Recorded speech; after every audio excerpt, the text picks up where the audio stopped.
So I'm the illustrator behind Easter 2022, and I just want to give you a tour of my studio where I do all things StoryMakers.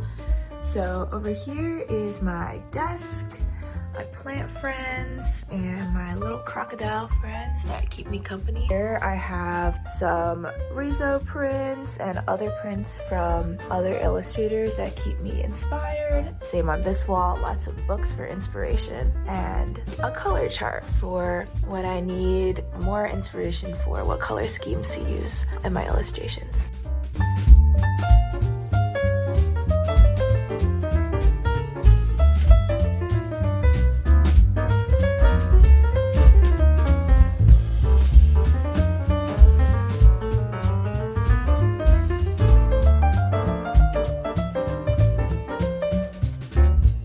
Here in Brooklyn, I have 2 roommates and a dog who is quite the studio assistant.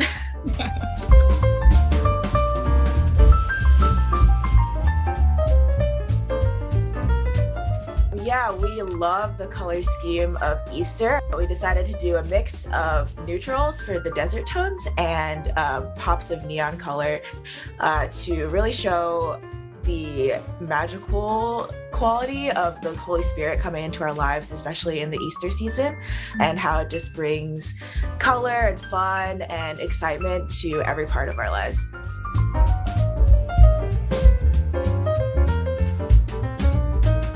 My process for working on the comic strips is just, I read all of the stories start to finish that are beautifully written by our writers, and then I just start blocking out how each story breaks down into different frames so that we can put it in the least frames possible where you can see the whole story, but not be overwhelmed by a depiction of every single part. And then from there, we highlight the main components of the comic and I just start drawing.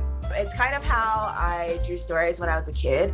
I would just write it out and then just start from the most inspiring panel and build out beginning and end from there. We go page by page, so it's left to right on each individual page. So you finish reading page 1 first and then you read page 2.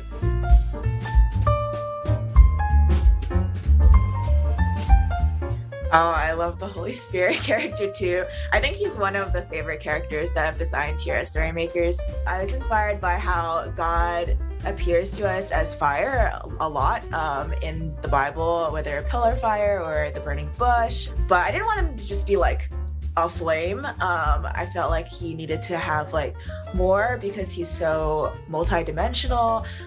He's fun, he's welcoming, he's exciting, but also something totally different from things that you see on the day-to-day.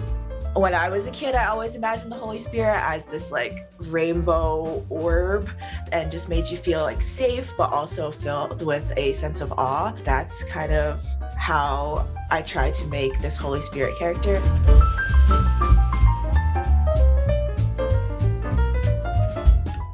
Yeah, that was probably one of the most challenging parts of working on the scene. Mel and I chatted beforehand, and she was like, there are some really intense topics in Easter, so we're gonna have to figure out how to present it in a way that's not terrifying, but also communicates what's actually happening in the story, because we don't want to dull down what's going on in the Easter story.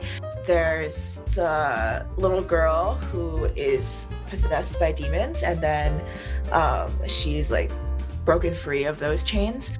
In the same way that the Holy Spirit is a rainbow, colorful orb of just joy and life, I chose to represent the possession not in a scary way, but rather as stuff that she has inside of her that she needed to get taken out. So it's just gray swirlies that is different enough from the other magical Holy Spirit swirlies that are going on that we can tell that, oh, that's not supposed to be in there. And when it's taken out, she regains a different light in her eyes. I think we can tell a lot of how someone is feeling through their eyes. In the beginning and in the end, her expression in her eyes is different. And so that's how I chose to represent her being freed of those spirits.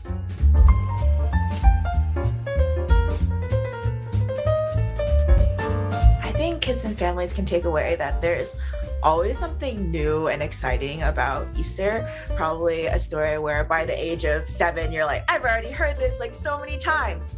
But I encourage you to, as you look through the zine and learn and write and draw, that there's always new adventures and new little pieces of the story that God's trying to show us. Even now, as a kid who grew up in church, drawing the zine, I was like, wow, kind of forgot like how wonderful like this little bit is, and I hope that the zine does the same for you.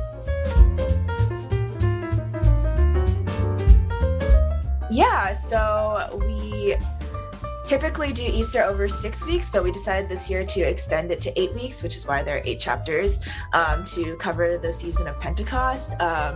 Easter is usually about like God and his son, but Pentecost is all about the coming of the Holy Spirit, which is a part of the Trinity that is with us every single day. So we thought it would be really important for our kids to not only experience the story of Easter, but also remember that this wonderful piece of God is in their hearts with them every day and is a part of the Spirit that's some may say like the most accessible to us these days.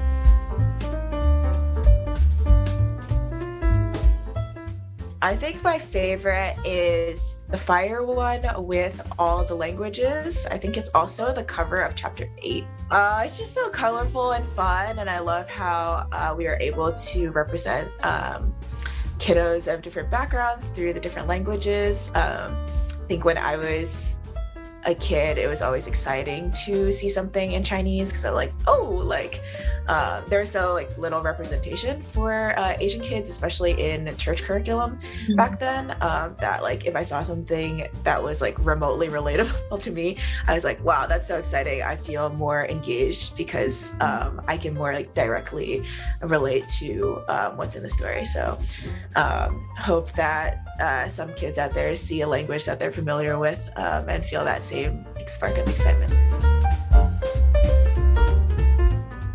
Yes, love it. Honestly, the fish that's in the dish, that's a vibe.